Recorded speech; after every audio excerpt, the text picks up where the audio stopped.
जादुई पहाड़ सबक आमोज कहानी। एक दफा का जिक्र है, एक गांव के करीब एक जादुई पहाड़ वाक़ई था। लोग कहते थे कि पहाड़ के अंदर एक पुरस्कार खजाना छुपा हुआ है, मगर वहां पहुंचना आसान ना था। पहाड़ के गिर्द एक कदीम दरख्त खड़ा था, जिस पर एक परिंदा हमेशा चहचहाता रहता था। कहा जाता है कि ये परिंदा उस खजाने का मुहाफिज है।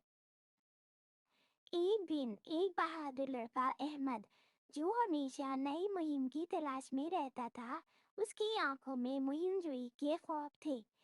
उसने पहाड़ के बारे में सुनकर उसे खोजने का इरादा किया और जादुई पहाड़ को सर करने निकला।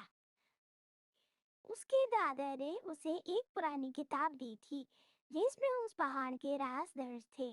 किताब में पहाड़ तक पहुंचने का रास्ता और 3 चैलेंजेस को पूरा करने का जिक्र था। पहला चैलेंज अंधेरी जंगल का सफर था। किताब के मुताबिक पहला चैलेंज अंधेरे जंगल से गुजरना था। जंगल में अजीब व गरीब आवाजें और गैर मामूली मखलूकात थी। अहमद ने अपनी अक्ल और हौसले से इन तमाम मुश्किलात का सामना किया और जंगल पार कर लिया। दूसरा चैलेंज एक जादुई दरिया था, जो उन लोगों को रास्ता देता था जो दिल से सच्चे हों। दरिया के पास एक कदीम कश्ती और एक बूढ़ा मुल्ला था, जिसने अहमद से पूछा, तुम यहाँ क्यों आए हो? अहमद ने ईमानदारी से जवाब दिया, मैं खजाने की तलाश में हूँ, ताकि अपनी दुनिया को बेहतर बना सकूं। मल्लाह ने खुश होकर उसे दरबार पार करने दिया।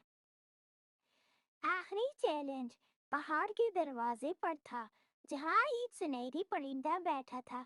परिंदे ने अहमद से पूछा, सबसे बड़ी दौलत क्या है?